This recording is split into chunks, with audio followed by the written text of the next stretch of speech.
On n'est pas du monde, une émission proposée par l'équipe du Verbe avec Simon Lessard et Ariane Blais-Lacombe. Cette semaine à l'émission, Brigitte Bédard commémore les 80 ans du martyre de Sophie Scholl. Isabelle Gagnon enquête sur les transformations chrétiennes du mariage.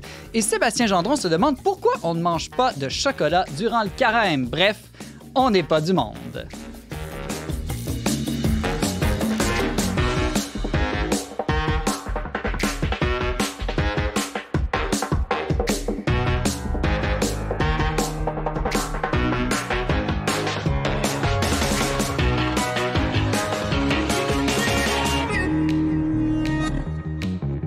Bonjour à tous, bienvenue à votre magazine Foi et Culture. Ici Simon Lessard en compagnie de ma co-animatrice Ariane Blais-Lacombe. Salut Ariane! Bonjour Simon! Bon début de carême cette semaine. Ben là, wow, minute, là, c'est pas encore commencé. C'est juste mercredi. Puis d'ici mercredi, il y a quelque chose de très important pour bien se préparer au carême. C'est le Mardi Gras. Faut pas le... Faut pas le sauter. Faut pas le skipper, hein? Je suis bien d'accord avec toi. C'est ça. Donc, petit quiz aujourd'hui sur le Mardi Gras. Depuis quelle époque pensez-vous que les gens fêtent le Mardi Gras avant de commencer le carême? Depuis la semaine des 4 jeudis. 14e siècle. 14e siècle, pas pire. Depuis... J'ai aucune idée, là, Moi, vraiment. je trouve que ça a l'air d'une dérive, ça. Fait que je dirais autour de la Renaissance.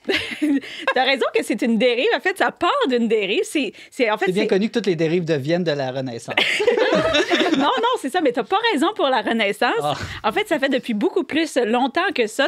Le Mardi Gras, à la base, c'était une fête païenne qui a, comme tant d'autres fêtes, été récupérée, été un peu christianisée, même si c'est pas une fête chrétienne. C'est-à-dire que en Rome antique, on fêtait le retour du printemps, les calendes de mars, puis c'était l'occasion de toutes sortes de fêtes et d'excès. Puis avec la christianisation de l'Europe, on s'est comme rendu compte que ça arrivait un petit peu en même temps que le carême, fait qu'on s'est dit on va plutôt faire une fête avant l'entrée dans le carême. Donc c'est plutôt un petit peu après l'an 1000 qu'en Italie, on a commencé à voir l'apparition du carnaval, comme on le connaît. Et d'ailleurs, j'ai appris que le mot carnaval vient de carne levare, qui veut dire enlever la viande. Donc, comme pendant le carême, typiquement, on ne mangeait pas de viande. Mardi Gras, carnaval, Mardi Gras. Exactement. C'est plus synchronisé, par contre, aujourd'hui au Québec. Le carnaval avec le Mardi Gras, ça me rend un peu triste. Mais il faut savoir que donc le Mardi Gras, bon, oui, c'est une fête qui peut mener à des excès et tout ça, mais c'est également une fête économique parce que si on regarde le menu typique du carnaval du Mardi Gras, on passe aux crêpes, on passe aux beignets, et ça, c'était pour éviter de gaspiller tous les œufs et le beurre qu'on ne pourrait pas manger pendant le carême. Donc, moi, je vous dis, non au gaspillage, oui au Mardi Gras. Hey, merci, Ariane. C'est très intéressant. On apprend toujours plein de choses grâce à toi. Sébastien Gendron, bonjour. Bienvenue à l'émission. Alors, toi, pour le carême, tu nous proposes de méditer sur nos pénitences à venir, c'est ça? Ben oui, le carême, c'est comme un temps là, intensif d'entraînement parce que, comme chrétien, qu'est-ce qu'on veut? Hein? Qu'est-ce qu'on veut? On veut la sainteté. Hein? Alors, le carême, c'est loin d'être un moment pénible auquel il faut attendre que ça passe. C'est quelque chose qu'il faut prendre à bras le corps puis saisir complètement puis foncer pour être plus heureux le restant de l'année. OK. Donc, j'ai hâte de t'entendre là-dessus en fin d'émission, voir comment ça va me rendre plus heureux. Brigitte Bédard, bonjour. Oui, salut. Alors, toi, tu veux nous partager la vie d'une femme inspirante pour le carême. Oui, une femme inspirante. En fait, c'est une très jeune femme qui a eu 21 ans. Elle est morte décapitée à l'âge de 21 ans. Le 22 février 1943, elle a été exécutée par le régime nazi. Son nom est Sophie Scholl, qui est une Allemande qui a résisté au régime nazi et qui en a payé de sa vie. Et pourquoi pendant le carême? Pourquoi? Parce que quand on va se faire imposer les cendres, là, hein, qui est le rituel du mercredi des cendres, et qu'on nous dit « Convertissez-vous et croyez à la bonne nouvelle », c'est ce que Sophie Scholl a fait. Elle a cru à la bonne nouvelle, elle s'est convertie, elle est allée au bout de cette croyance, de cette conversion. Je pense que c'est une femme qui peut nous inspirer dans notre carême cette année. Merci, ce sera en milieu d'émission. Merci, Brigitte. Et Isabelle Gagnon, bonjour. Salut. Alors là, toi, c'est audacieux. Tu as pensé carême, tout de suite, je vais vous parler du mariage. C'est quoi le lien entre les deux? Le mariage est un carême. Non, ça, c'est la réponse drôle. Mais en fait, je pense qu'à bien y réfléchir, je connais beaucoup de couples mariés qui s'encouragent dans leurs défis de carême, qui les font ensemble.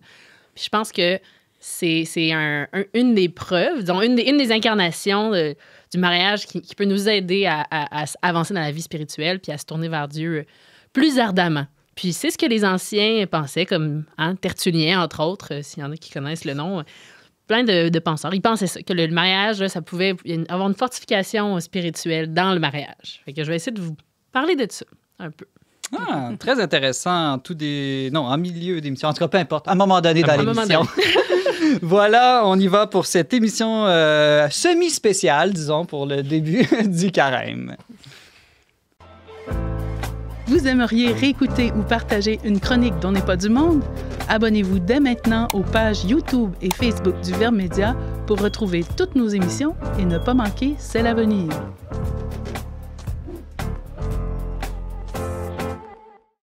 Le 22 février 1943, une jeune femme de 21 ans nommée Sophie Scholl est décapitée par les nazis parce qu'elle appelait avec d'autres jeunes chrétiens à une résistance intellectuelle et spirituelle contre le régime d'Hitler. Pour commémorer les 80 ans de son martyre, notre journaliste Brigitte Bédard a enquêté sur cet exemple de foi et de courage. Bonjour Brigitte. Salut. J'ai le goût de commencer cette chronique en te demandant comment tu as découvert cette jeune femme-là? Ah mon Dieu, c'est une bonne question. Écoute, ça fait très longtemps que... Je pense que c'est parce que j'avais vu le film. J'étais amie, il y a très, très, très longtemps dans mon autre vie, là, amie avec une fille qui était juive et puis qui m'avait fait connaître Sophie Scholl. Puis elle-même, elle était juive, donc il y avait comme quelque chose par rapport au nazisme. Et puis quand j'ai commencé à m'intéresser au nazisme en général, qui est une de mes grandes passions dans la vie, je suis tombée sur l'histoire de Sophie Scholl et j'ai vraiment été touchée par sa vie, sa force de conviction à un si jeune âge. Et je pense que c'est une femme qui, et pas je pense, elle a encore beaucoup d'influence sur les jeunes d'aujourd'hui, surtout en Allemagne. En tout cas, récemment, en 2021, il y a une monnaie qui a été frappée à son effigie. Donc, c'est pour dire à quel point elle a marqué son époque et elle aurait pu vendre ses camarades. D'ailleurs, elle a été interrogée par la Gestapo pendant 2 jours. Hein? Puis, tu sais, les méthodes d'interrogation de Gestapo, c'était pas reposant. Là. C'était pas de la petite interrogatoire. Là. Il te terrorisait, il te torturait et tout ça. On a d'ailleurs les minutes de tout cet interrogatoire qui a été publié. Je crois que c'est épuisé. Mais le film Sophie Scholl, que je pense que j'ai... Qu'on mettra en lien. Oui, c'est Sophie Scholl, Les derniers jours, qui a été réalisé en 2005, qui est basé sur les archives de l'interrogatoire. C'est vraiment un excellent film. Je vous le propose d'emblée. Si tu veux bien, Brigitte, faisons un pas en arrière pour mieux connaître cette jeune fille. Qu'est-ce qu'on sait du contexte dans lequel elle est née et grandie en Allemagne? Bien, c'est sûr qu'elle a grandi dans une Allemagne qui n'est pas encore sous Hitler. Donc, Hitler arrive alors qu'elle est adolescente, jeune adolescente. Et elle est luthérienne, donc c'est une protestante, mais ses parents sont des intellectuels et ils sont luthériens très profonds. Là. Ce sont vraiment des croyants très profonds. Et quand Hitler arrive en 1933, tout de suite, le père de Sophie, puis il y a Sophie, puis il y a son frère Hans aussi, OK? Donc, tout de suite, il va critiquer Hitler en disant, ce qu'il prépare, lui, c'est la guerre. Là. C'est évident. Il voyait, c'est un homme allumé, tu sais. Il lisait beaucoup et tout ça. Et quel n'est pas cet homme-là, son découragement, sa désillusion totale quand il se rend compte, quand ses enfants, Hans et Sophie, lui avouent qu'ils sont entrés volontairement dans les jeunesses hitlériennes. Alors, donc, ils ont été un peu dupes au début. Oui, mais comme tous les jeunes de l'époque, hein, c'était très... c'était charmant, là. C'était in. Ah, écoute, il y avait l'uniforme. C'était comme les scouts, OK? C'était vivant, on s'amusait. Il y avait l'uniforme, on était fiers de sa patrie. Je veux dire, il n'y avait rien, à prime abord, qui pouvait soupçonner quoi que ce soit, là. Et elle faisait partie de la Ligue des jeunes filles allemandes, en allemand, là, je vais sortir mon allemand, le Bund Deutscher Mädel. Désolé pour les Allemands qui nous écoutent. Et Hans faisait partie de la jeunesse hitlérienne. Donc, leur père est révolté quand il se rend compte qu'il fréquente ça. Et il critique sévèrement Hitler et il y a un conflit dans la famille. Mais tranquillement, Sophie et Hans vont se rendre compte que, probablement, les Juifs sont maltraités. Là, ils ne comprennent pas. Et ils vont tranquillement se rendre compte que ça n'a pas d'allure ce qui se passe. Et il va arriver l'invasion de l'Autriche. Et c'est là qu'ils vont voir que notre père avait raison, Hitler prépare la guerre. T'sais. Ça a quand même été long, là, c'est pas...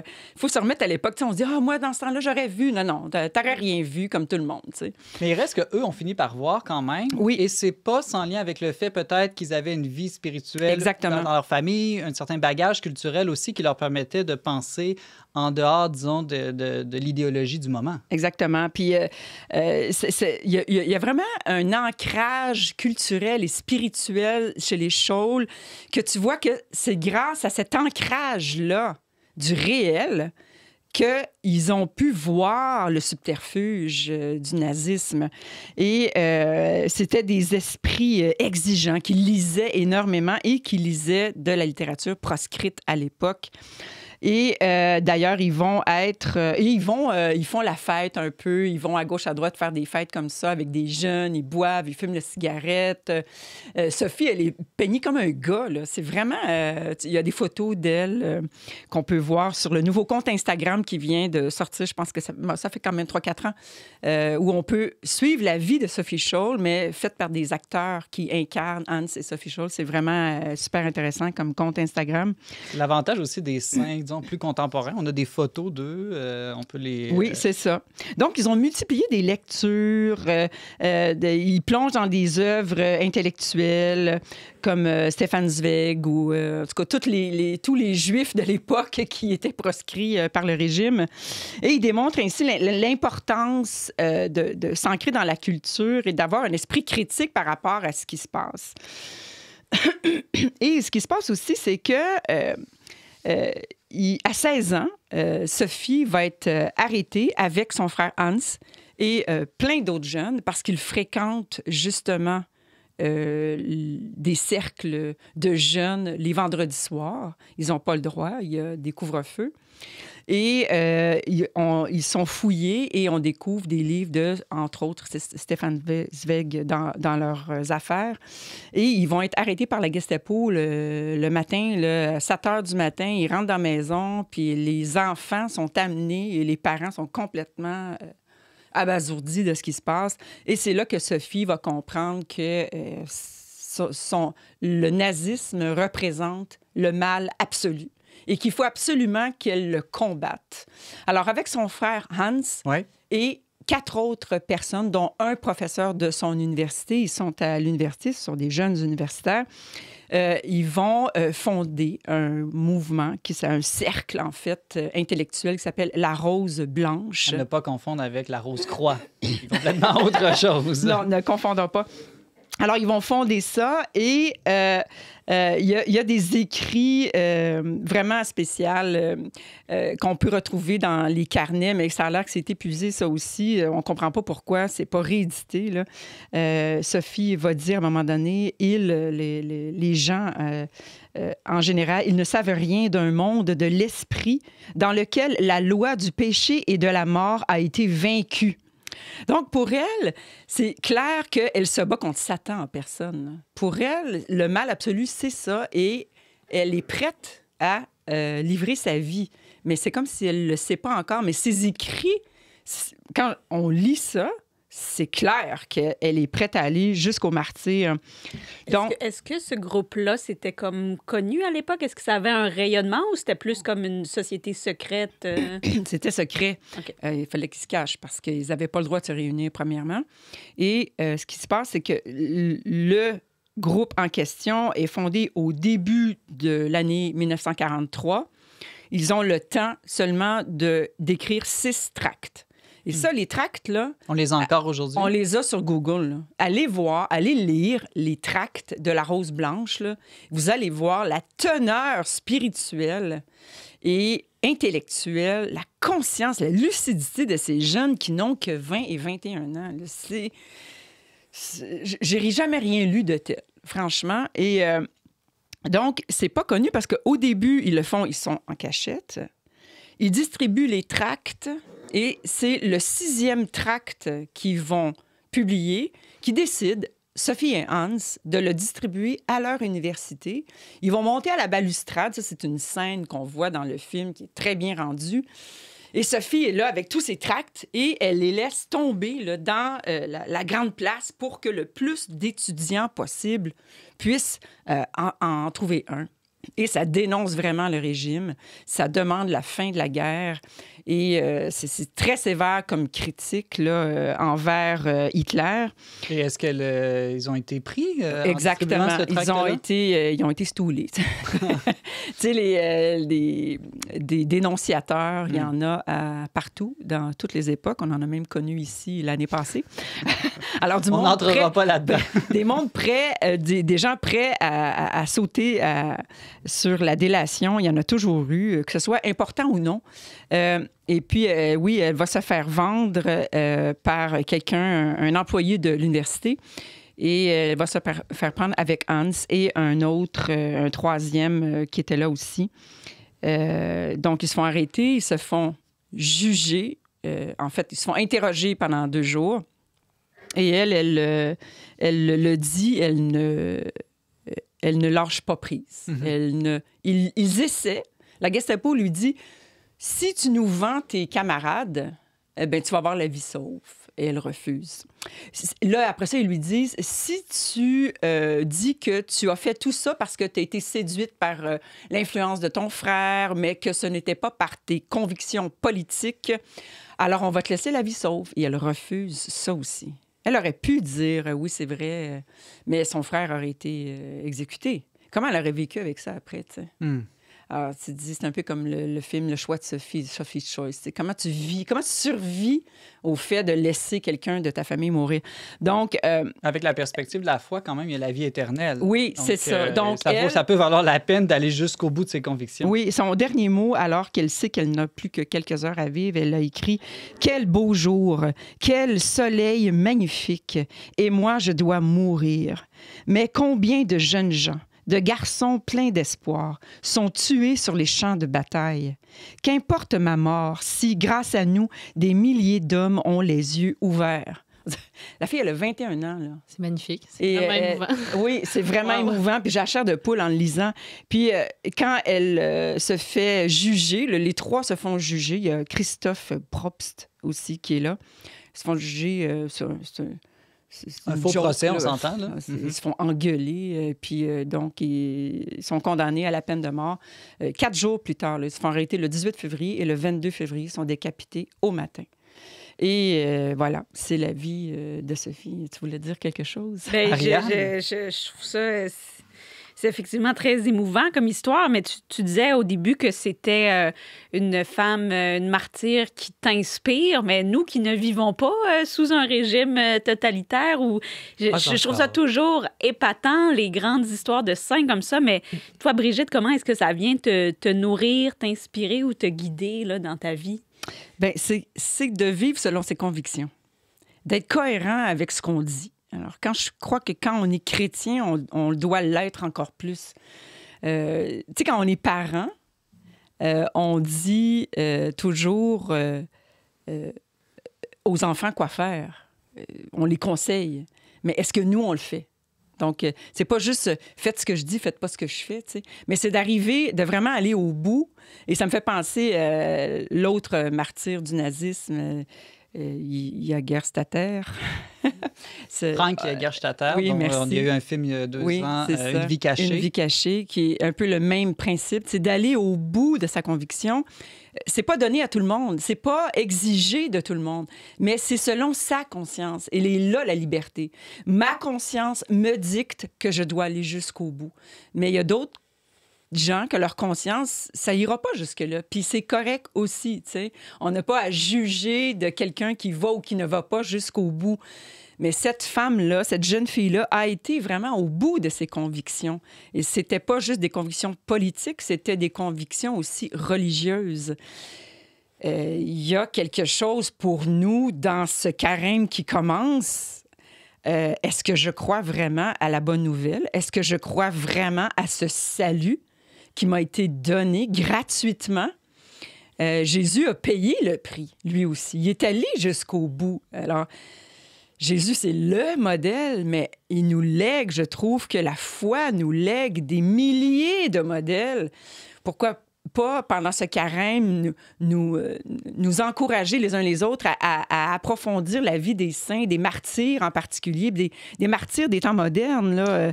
Juste en terminant, Brigitte, là, il ne reste pas beaucoup de temps, mais tu parles de saint, de martyr. Au sens strict, elle a été élevée dans la foi luthérienne, donc elle n'a pas été canonisée ou déclarée martyr par l'Église catholique, mais selon toi, on peut quand même la qualifier de martyr. Oui, même les papes, Benoît XVI, Saint Jean-Paul II et le pape François, et même Paul VI avant ça, il disait qu'il y a un écuménisme de sang qui nous unit tous, chrétiens.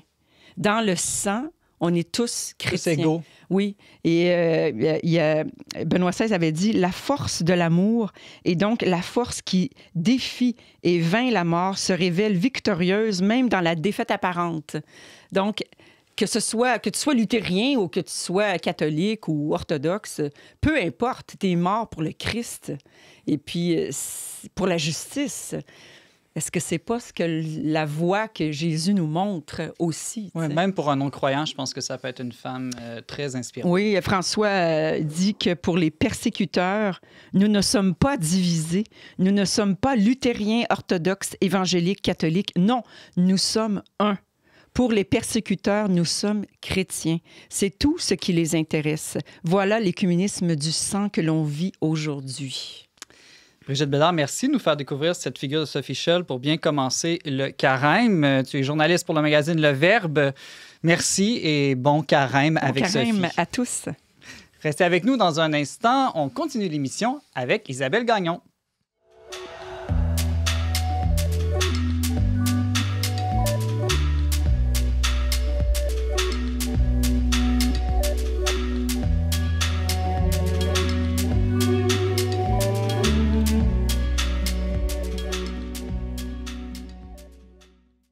De retour en N'est pas du monde avec Simon Lessard et Ariane Blais-Lacombe. L'homme quittera son père et sa mère pour s'attacher à sa femme, et les deux ne feront qu'une seule chair. Ce mystère du mariage est de grande portée. Je veux dire qu'il s'applique au Christ et à l'Église. Cette célèbre parole de saint Paul a permis aux chrétiens de considérer le mariage comme un sacrement dont la signification va bien au-delà de celle des autres peuples de l'Antiquité. Comment le christianisme a-t-il transformé la compréhension du mariage en Occident? Isabelle Gagnon, doctorante en littérature de l'Antiquité, a fait enquête sur la question. Bonjour Isabelle. Bonjour Simon. Alors, pour bien comprendre comment le christianisme a pu changer ou modifier notre compréhension du mariage, est-ce que tu peux nous dire juste quelques mots, comment, en gros, avant le christianisme, les gens pouvaient voir le mariage, par exemple, chez les Romains? Je pense qu'il y a beaucoup de similitudes entre la manière que le mariage était vu chez les Romains et les Juifs. Puis maintenant, en fait, c'est comme, tu sais, on redescend d'un niveau, si on peut dire, là. Fait que c'est l'amour spontané, naturel, physique, le goût de s'unir pour la vie, d'avoir une famille, sûrement des choses de base comme ça, mais aussi des implications économiques et politiques. Surtout, chez les Romains, c'était vu comme un devoir civique. Donc, les célibataires étaient davantage taxés. Et c'est un peu vrai sous certains rapports encore aujourd'hui. C'est un peu vrai encore aujourd'hui, en effet, parce que la famille, c'est bon pour les sociétés, ça fait rouler les choses. De fait, même une information que moi, j'ai trouvé assez cocasse, les femmes, quand elles avaient plus de 3 enfants, pouvaient être autonomes. Donc, toutes les femmes étaient sous tutelle, comme les enfants, chez les Romains. Mais quand il y avait 3 enfants, ils étaient émancipés. C'est comme s'ils disaient, t'as fait assez d'enfants pour l'Empire, voici, tu peux gérer tes propres économies et propriétés, avoir des biens, des choses comme ça. Bref. Donc, oui. Chaque époque a ses incitatifs à la famille. Les plus riches se mariaient souvent pour des raisons vraiment sociales. C'est une question de position dans la hiérarchie. Bon, chez les Juifs, il y a une dimension spirituelle qui est quand même beaucoup plus présente que chez les Romains. Les Romains, c'est... Oui, c'est très présent dans l'Ancien Testament. On pense au Cantique des Cantiques. Le Cantique des Cantiques. Donc, la cérémonie elle-même, il y a beaucoup de louanges à Dieu dans la cérémonie du mariage.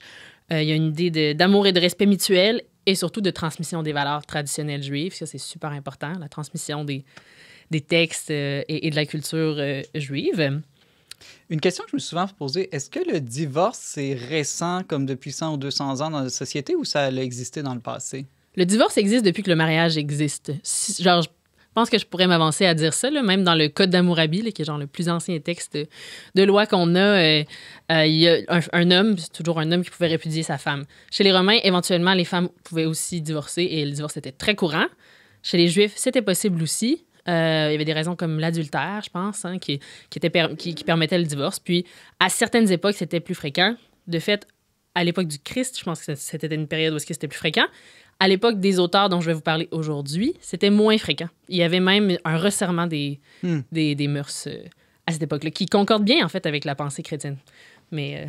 Ben, justement, allons-y. Quand le christianisme arrive, on voit des transformations dans la manière de comprendre ou de vivre le mariage. Qu'est-ce que les premiers auteurs chrétiens, les premiers théologiens, j'imagine que c'est eux, là, tes sources, peuvent nous apprendre sur les transformations que le christianisme a apportées sur le mariage?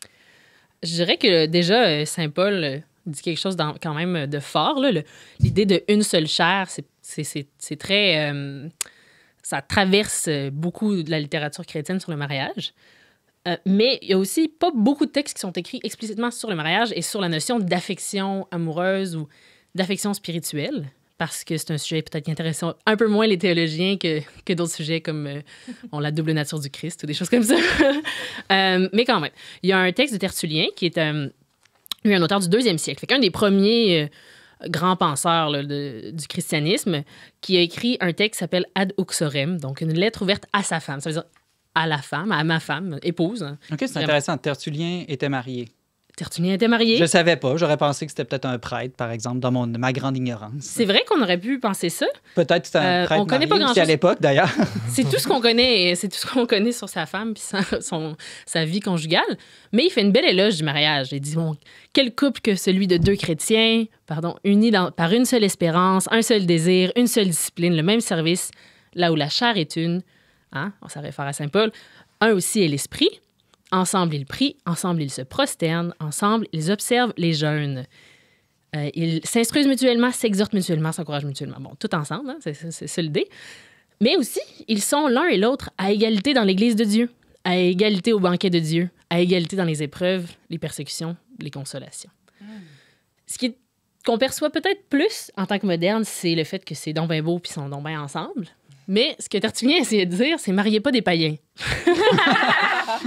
Je pense qu'il y a les deux. Mais lui, il disait ça parce qu'en fait, si tu étais marié avec un païen, mais tu ne pouvais pas prier ouvertement parce que tu allais être gêné là, parce qu'il y avait la persécution chrétienne. Donc, c'était pas l'idéal. Donc, lui, il encourageait beaucoup le mariage entre chrétiens. Tu vas pas pouvoir avoir cette communion dans la vie spirituelle aussi. Puis dans l'éducation des enfants, ça risque de créer des difficultés. Est-ce qu'on l'éduque chrétien ou pas? Oui, absolument. Mais quand même, ce qu'on perçoit, c'est qu'il y a un service envers Dieu qui est priorisé, puis un rapport à Dieu qui est priorisé. Puis ça, c'est nouveau parce qu'en fait, les Romains n'avaient pas vraiment ça. Là. Il y avait un système polythéiste pas aussi fort que ni les Juifs ni les chrétiens. Les Juifs avaient un rapport à Dieu, mais je pense que les chrétiens ont vraiment cette dimension de service à Dieu qui est plus forte. Étant donné que le Seigneur, c'est ça qui vient nous apprendre. Là. Sa passion, sa révélation, c'est son sacrifice pour nous. Quand il lave les pieds de ses apôtres, je veux dire, il est vraiment comme... Il nous transforme complètement la vision du roi et de Dieu. Chez les Juifs, je pense qu'il y avait plus une idée de Dieu est au-dessus, alors que là, le Christ, lui, il s'incarne, il devient homme, il présente une humilité qu'on n'a jamais vue. Puis ça répond bien quand même à la dynamique du mariage, étant donné qu'il y a beaucoup de services l'un envers l'autre, envers les enfants, et là, rajoutons envers Dieu, donc envers un tiers, comme on disait dans les textes. Quand on analyse ces textes-là, on a tendance à dire ça. Tu rajoutes un tiers dans le mariage. Alors, ça, c'est Tertullien. Est-ce qu'il y a autre chose que Tertullien identifie comme, disons, un plus qu'apporte le mariage chrétien ou d'autres auteurs peut-être aussi? Je pense que, mettons, essentiellement, Tertullien, c'est ça, c'est l'esprit. Il y a la dimension ecclésiale sur laquelle il insiste, la liberté dans la foi, dans un mariage chrétien, puis aussi le fait de se tourner vers Dieu, d'être au service de Dieu. Saint-Augustin va plus loin, va insister plus sur l'affection. Fait que là, on avance, on est quelques siècles plus tard, 4e siècle, l'Église chrétienne a beaucoup évolué quand même. Est-ce qu'il était marié, lui? Saint-Augustin, Avant sa conversion, il a eu une concubine, on pourrait dire, là, des enfants hors mariage. Ouais. Mais c'était pas une prostituée, c'était quand même, ils vivaient ensemble là, comme époux et mari et femme. Là. mais après, non. Je crois qu'après ça, quand il était évêque d'Hippone, il était seul, à ma connaissance. Là, mais c'est dur, ça, c'est pas ma spécialité. Mais il en parle plus comme un objet théorique dans son texte De Bono Coniugali, du bien conjugal. Je confirme qu'il était célibataire lorsqu'il Oui, était évêque. Non, il était évêque. Non, mais honnêtement, là, il avait un fils, mais il a eu des regrets beaucoup d'avoir abandonné sa femme, la mère de son fils. Mais bon, il faut aller lire voilà, les merci. confessions. Wow, ok. On a toute l'information complémentaire. C'est parfait. Parce qu'il intervient dans un débat, en fait. Un débat de théologie à ce moment-là, qui se demande c'est quoi la meilleure manière d'accéder au salut? Est-ce que c'est la vie virginale, donc la vie consacrée, ou la vie mariée? Il y en a qui disent, je pense qu'il y a un certain Jovinien, que lui, il dit que c'est interchangeable. Jérôme, lui, il dit que le mariage, ça n'a pas rapport, puis non, la vie consacrée, c'est la seule manière, c'est pas mal la seule manière. Puis Saint-Augustin arrive avec une position plus modérée. Lui dit, c'est possible dans le mariage, surtout s'il y a une union purement spirituelle, donc un mariage chaste ou virginal, qui est quelque chose qui existe déjà avec Marie et Joseph, comme vous le savez peut-être. Mais qui est quand même rare et très étonnant, l'idée de se marier sans avoir d'enfants ni de relations La sexuelles. théologie du corps est venue remédier à ce petit problème. Oui, c'est ça. Ben, là, on va s'avancer là-dedans un peu plus tard, mais juste pour présenter un peu son idée, là, lui, il reconnaît l'importance de l'affection, l'importance de la procréation. Dans l'histoire d'Adam et Ève, il va dire que bon, c'est d'abord charnellement qu'il y a eu une connexion à un couple humain. Et donc, ça, c'est comme l'a priori. Puis ensuite, c'est juste que ça peut vraiment porter des fruits spirituels d'être dans la prière ensemble, de se concentrer sur une union spirituelle. Comment on fait pour être ouvert à la vie si... À l'époque de Saint-Augustin, il n'y avait pas de catéchisme de l'Église catholique encore. Il n'y avait pas non plus de... il y avait un débat, justement. C'est à cette époque-là qu'ils ont comme établi. On peut aller un petit peu plus loin puis parler de ça tout de suite parce que c'est vrai que c'est le plus intéressant. Là, on se demande tous comment ça se fait. Que pour l'Église, là, vraiment, l'enseignement de l'Église fait la promotion des couples. Là. Non, ça fait depuis Vatican II. Il faut dire officiellement. que l'ouverture à la vie n'était pas vraiment un enjeu avant l'arrivée de la contraception. Exactement. Fait que c'est vraiment depuis Vatican II que c'est clairement établi. Moi, je pense quand même que puis Saint-Augustin inspire, et donc le rapport à la Genèse et tout ça, ça inspire l'enseignement de l'Église parce que c'est donc fondamentalement, c'est la procréation, c'est une partie essentielle du mariage. Sinon, c'est une vie consacrée. C'est comme c'est des vocations différentes. Puis, il y a aussi une reconnaissance de la sanctification par le soin des enfants et de l'époux. Puis ça, je pense pas que c'était une préoccupation nécessairement aussi présente chez les pères de l'Église. Je saurais pas dire pourquoi sociologiquement, parce que tout ce qu'on a, c'est des textes, des lettres, des traités. Donc, ça nous exprimait pas nécessairement la réalité sur le terrain.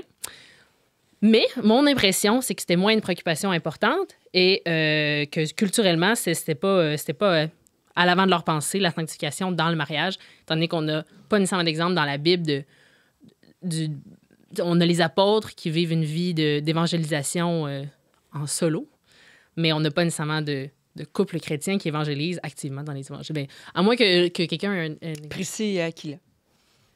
Oui, c'est vrai, dans les Actes des Apôtres. Oui. Ben, il n'y en a pas beaucoup, là. Il n'y en a pas beaucoup. C'est moins de l'avant. Mais il y a quand même des textes sur cette question-ci.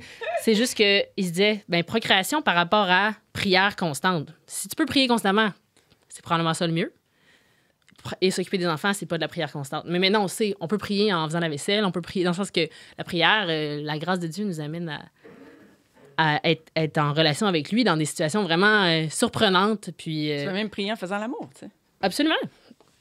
Mais c'est étonnant parce que dans l'histoire de l'Église depuis 2000 ans, c'est tout un mystère qui s'est approfondi, le mystère de la Sainte Famille, tout ça. Puis dans le fond, c'est comme ça devient comme évident aujourd'hui que Dieu est en père, puis il nous aimant comme une mère, des fois avec des entrailles de mère. Ben être parent, c'est une excellente façon de se diviniser, d'apprendre à devenir Dieu, puis à aimer comme lui aime, puis que Dieu devient comme le modèle de ta famille, finalement. Puis même le mystère de Saint-Joseph, c'est intéressant parce qu'au fil du temps, des théologiens ont creusé ça, puis ils ont même repéré que, dans le fond, Saint-Joseph, c'est vraiment un saint à part parce que sur Terre, il a comme incarné de façon la plus parfaite la paternité de Dieu.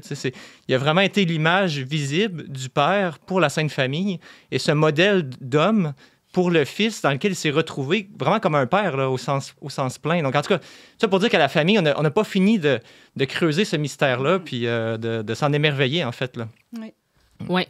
C'est vraiment spécial. Moi, comment je regarde ça, ces textes-là, je trouve que c'est comme un phénomène social et historique vraiment intéressant. Là. Il y en a un autre qui est Saint-Paulin, Saint-Paulin comme le fromage. Mais c'est Paulin de Nol, un poète et écrivain du 4e siècle. Puis lui, là, c'est go, go, go, le mariage virginal. Puis il dit, c'est ça qu'il faut faire. Puis c'est fascinant parce que même il recommande à un père et... Non, pas un père, à un mari... de laisser sa femme, qui a déjà choisi de faire ça, de sacrifier ses occupations spirituelles pour s'occuper de la vie extérieure et de toute la paperasse et la maison, mais en plus la vie extérieure dans le monde, pour que lui puisse vivre une vie ascétique de prière. C'est fascinant, c'est quand même spécial comme sacrifice. Il travaille pas, il fait juste prier. Puis il gagne le salut pour la famille, comme de cette façon-là. Ce qui est fascinant, c'est qu'il y a toutes sortes de configurations puis de réflexions sur la sanctification du mariage. Aujourd'hui, c'est différent. À cette époque-là, voilà, il essayait de penser à ça. Il essayait de penser le mariage de façon spirituelle parce qu'il y a des choses à faire avec ça. Dans tous les cas que tu rapportes, il me semble que le dénominateur commun, tu me corrigeras si je me trompe, c'est l'idée que le mariage devient aussi un moyen pour propulser notre vie spirituelle. Bon, là, tu amènes des cas Absolument. peut-être plus intenses ou extrêmes, Ouais, là, mais dans les deux cas, c'est l'idée que le mariage, c'est pas juste pour les enfants ou des raisons socio-économiques, mais ça peut être une manière de grandir dans la vie spirituelle. Oui, bien, je le mentionnais en début d'émission. Moi, je connais beaucoup de couples mariés qui font des défis et même... Moi, nous aussi, on essaie de faire ça, mon mari et moi, puis de faire des défis ensemble pour le carême parce que c'est la personne... On est vraiment proche dans la vie, dans le quotidien. C'est sûr que c'est la meilleure personne pour nous encourager à aller dans la direction d'une vie spirituelle plus priante, plus douce, plus miséricordieuse. Voilà, c'est une opportunité en or, finalement, d'avoir quelqu'un pour nous aider, puis marcher dans la même direction, c'est-à-dire vers Dieu. Bien, tu essaieras ça pendant le carême, tu as demandé à ton mari de faire toutes les tâches ménagères pour que tu puisses prier davantage, puis tu viendras nous raconter comment ça s'est passé à Pâques. Isabelle Gagnon, c'est tout le temps qu'on avait. Merci beaucoup. Tu es doctorante en littérature de l'Antiquité et jeune mariée aussi. Merci et bon carême avec ton mari. Merci à toi aussi. Restez avec nous. On termine l'émission avec la chronique de Sébastien Gendron.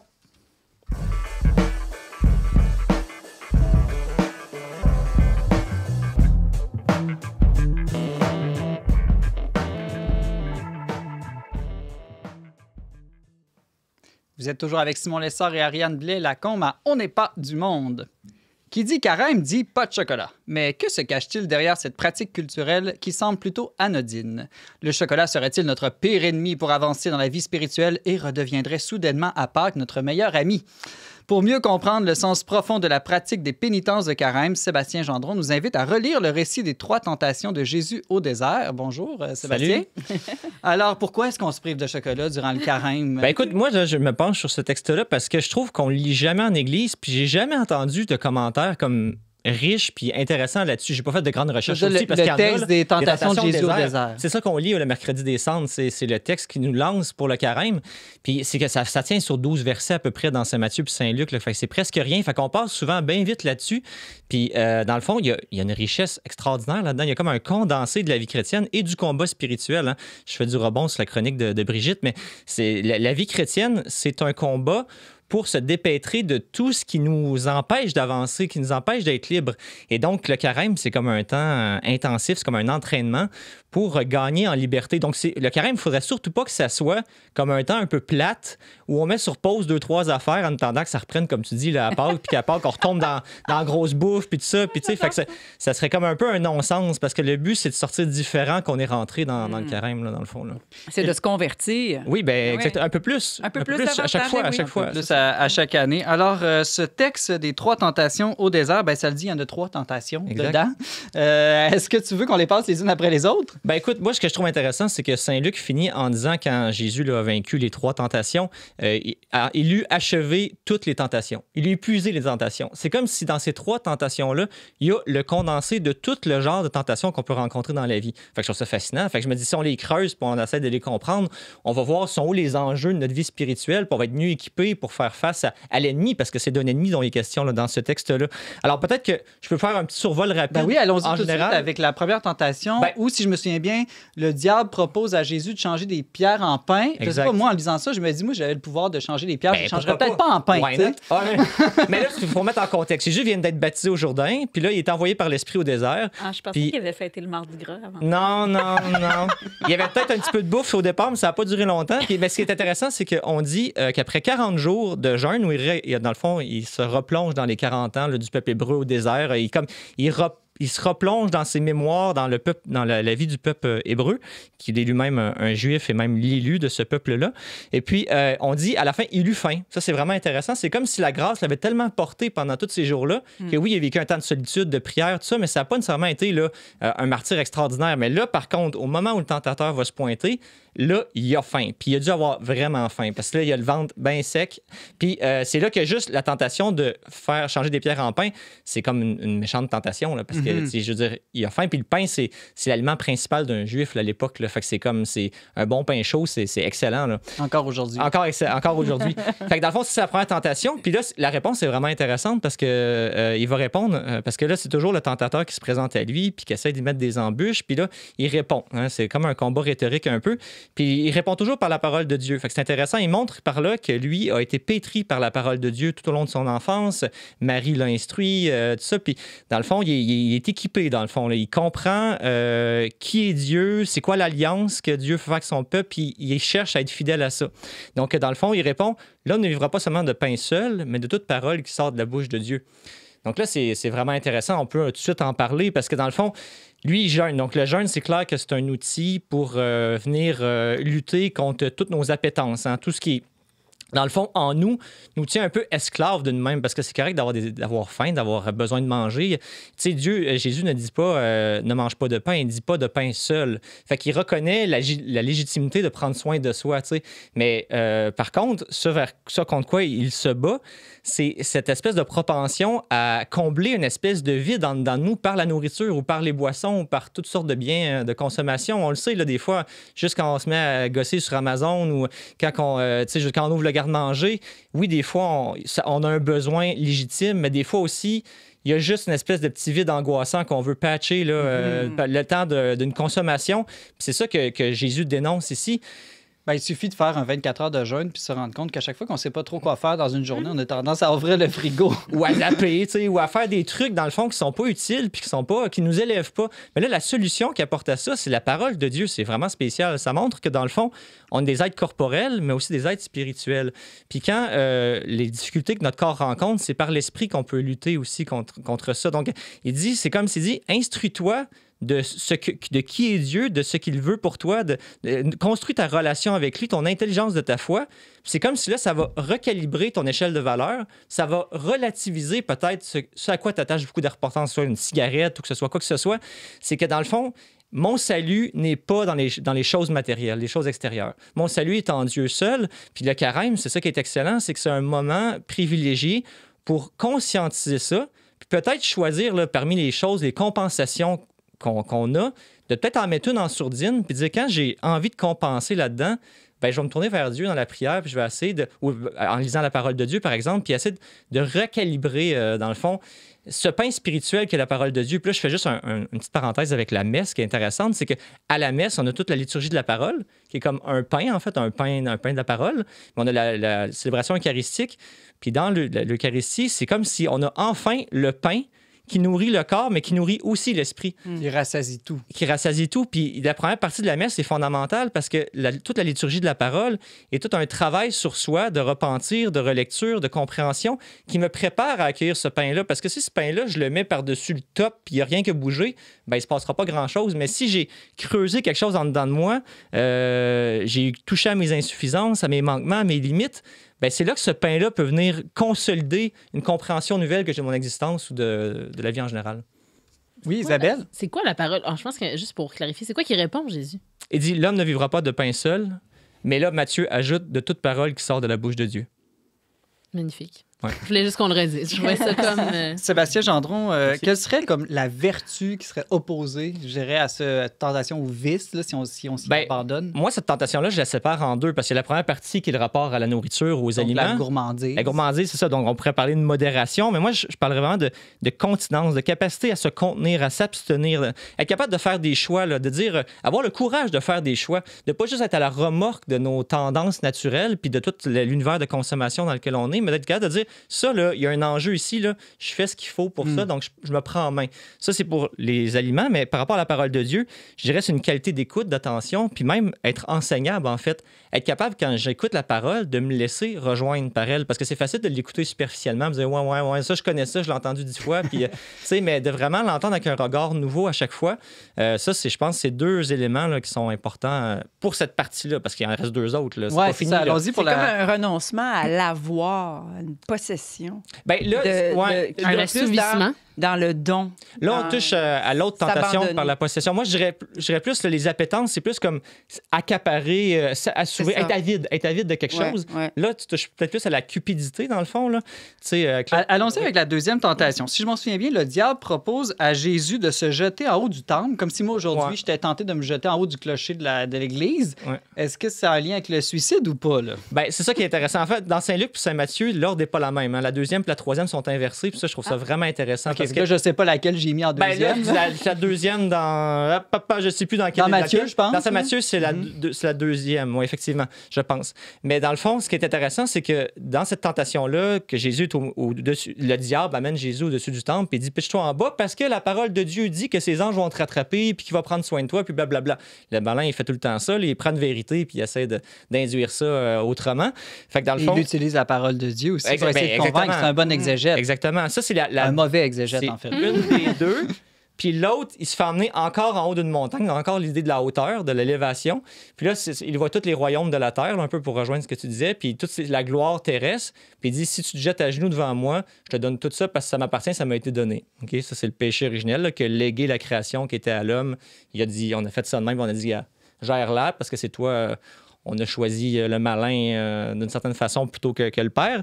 Mais dans le fond, dans les deux cas, il y a l'idée d'élévation. Ça, c'est vraiment intéressant parce que là, on est vraiment dans l'exaltation de soi. Puis là, on est soit... Le pouvoir. Le pouvoir, c'est ça. Puis soit on est dans les choses temporelles avec la gloire des royaumes terrestres, soit on est dans le spirituel avec le temple.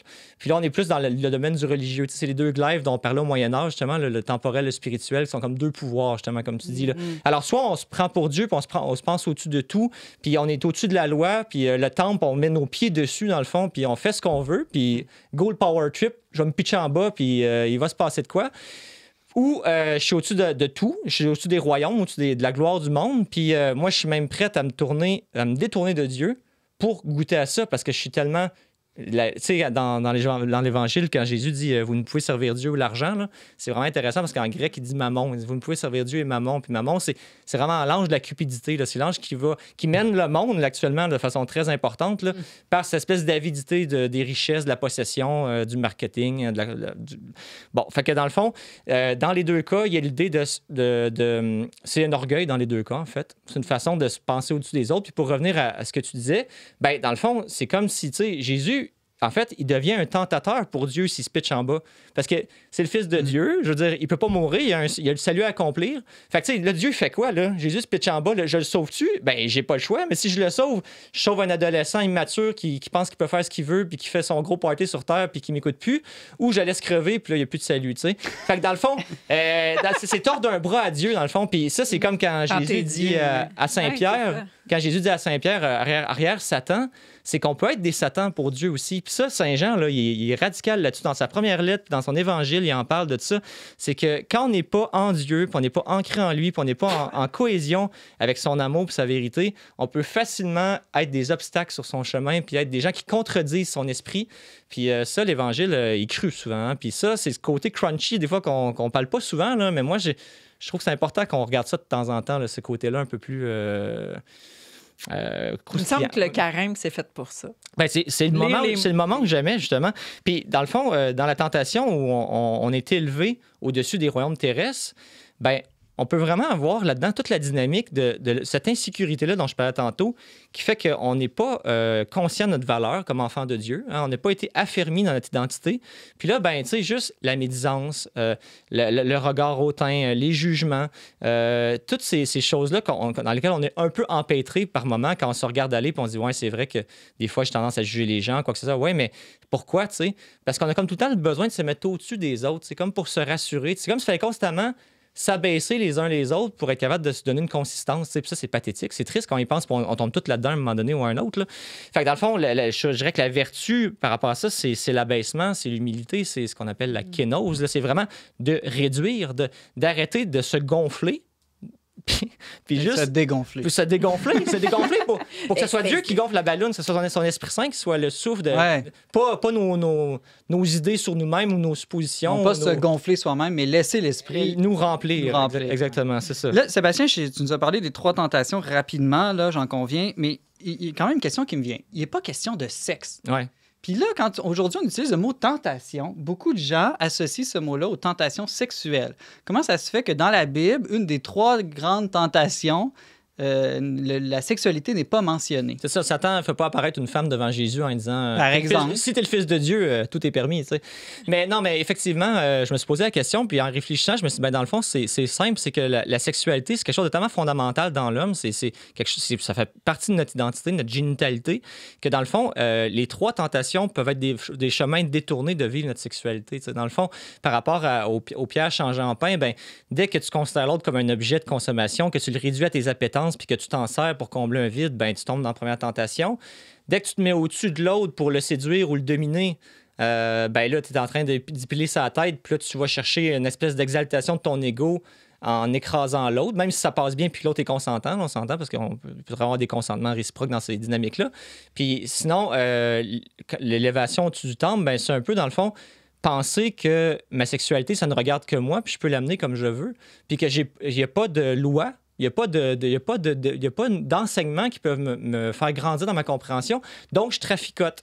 Puis des fois, j'ai des tentations. Je dis, ah oui, Dieu dit ça, mais ça va être correct, je vais m'arranger avec. Puis, dans le fond, c'est se patenter une vie personnelle un peu à notre sauce, plutôt que de reconnaître que il y a un ordre religieux, même si c'est pas à mode de dire ça aujourd'hui, mais dans le fond, la religion réfléchit sur des grandes questions de la vie. Puis c'est bon de s'instruire sur ce que les religions disent, sur des choses aussi fondamentales que la vie sexuelle ou la vie à deux ou le mariage, quoi que ce soit.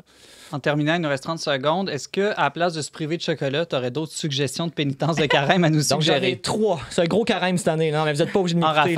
En rafale, dans le fond, identifier une chose, un aliment, une chose qui comble le petit vide dans nous, nos appétences, que ce soit la cigarette ou un aliment. Moi, souvent, c'est le café. Là, je compense dans le café. Fait que dans le fond, mettre une pause là-dessus ou restreindre, mettre des limites. Ça peut être d'identifier une chose sur laquelle j'ai du contrôle dans la vie, sur laquelle j'ai de la misère à lâcher prise. Laisser la providence agir un peu là-dedans, l'abandonner, puis laisser peut-être d'autres le mener un peu à leur manière en ayant confiance que ça va quand même bien se passer. Parce que le contrôle, je n'ai pas parlé, mais c'est lié aussi aux tentations, le fait de posséder, d'accaparer. Puis l'autre chose, c'est, par exemple, un bonheur fantasmagorique que j'ai dans ma tête, une idée du bonheur que je nourris, puis qui correspond pas à ma réalité. Donc, essayer d'abandonner cette projection-là, puis accueillir mon réel, puis essayer de l'habiter au quotidien. Ça me parle tout ce que tu dis, là. Moi, je me dis que j'étais un peu trop contrôlant dans les chroniques puis dans l'émission. Je vais essayer de lâcher plus prise. Je voulais t'en parler, Simon. OK, on en parlera après l'émission, Brigitte. Hey, Sébastien Gendron, diplôme en théologie et agent de pastoral dans Bellechasse et Chemin. Merci beaucoup et bon plaisir. carême à toi aussi. Merci. Vous avez un commentaire, une suggestion ou une question pour l'équipe d'On n'est pas du monde? Contactez-nous via les pages Facebook et YouTube du Verbe Média ou écrivez-nous directement à onpdm@le-verbe.com.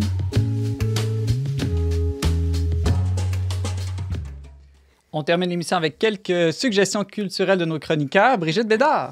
Oui, alors c'est une fiction documentaire sur Arte TV, Les nazis au pouvoir, terreur, résistance et libération. C'est une série là, qui est une collection de films documentaires sur la réalité du nazisme. Et dans cette collection-là, il y a le film Sophie Scholl, Ces femmes qui ont fait l'histoire, documentaire fiction de 51 minutes, disponible en ligne gratuitement depuis le 27 janvier. 27 janvier, c'était la date dédiée à la mémoire des victimes de l'Holocauste sur Arte TV en ligne, gratuit. C'est génial. Merci. Faut aller voir, c'est vraiment bon. Là. Merci, Brigitte Bédard. Isabelle Gagnon. Un petit podcast qui s'appelle Maman prie. Ça dure 8 minutes. Hein? Parfait pour les mamans. C'est la saison 4 commence bientôt. C'est des petites prières et considérations, anecdotes de maman qui aident pour la vie spirituelle. Maman prie. On va aller... en tout cas, je ne sais pas si moi je vais y aller, mais allez voir ça. Sébastien Gendron? Si les gens ont envie de creuser le sujet qui est abordé aujourd'hui, on va décortiquer cet enseignement-là en 6 ou 7 segments, puis on va le publier chaque jour sur une plateforme en ligne pour une petite communauté de gens qui ont envie de cheminer chrétiennement, de se poser des vraies questions, puis tout ça. Donc, si vous voulez être sur cette petite communauté-là, le temps du carême, peut-être plus tard après, si on veut continuer à faire autre chose, écrivez-moi info@salut.media. Je pense que on le mettra dans les commentaires du vidéo sur YouTube et Facebook. Merci, Sébastien. Merci. Ariane Blais-Lacombe, on termine l'émission avec toi. Ben oui, moi, j'ai vu passer quelqu'un sur les réseaux sociaux qui faisait des petites poupée de seins au crochet en s'inspirant d'un livre qui s'appelle Les seins au crochet. Ça a été publié aux éditions MAM à l'automne 2022. L'auteur est Béatrice Cottarel. Donc, pour se dépouiller là, de certaines de nos addictions, nos habitudes malsaines comme les réseaux sociaux, le son pour plusieurs, la télé, tout ça, ben, remplacer tout ça par de la prière 24/7, c'est comme un peu difficile. Donc, moi, personnellement, j'essaie d'avoir des petites occupations manuelles, des choses plus passives qui nous permettent quand même de réfléchir, de faire autre chose. Donc, le crochet, le tricot, des choses comme ça, ça peut être Les très seins bien. au crochet. Très original. Merci, Ariane Blais-Lacombe. Et merci beaucoup à vous d'avoir été avec nous cette semaine. Vous pouvez réécouter ou partager cette émission en tout temps via votre plateforme de balado diffusion préférée, aussi sur YouTube et Facebook. Pour tous les détails, visitez leverbe.com/balado. Je remercie Ariane Blais-Lacombe à la co-animation, Marc-Antoine Baudette et Pierre-Emmanuel Gauthier à la technique. On se retrouve, nous, la semaine prochaine, même heure, même antenne, pour une autre émission dont n'est pas du monde.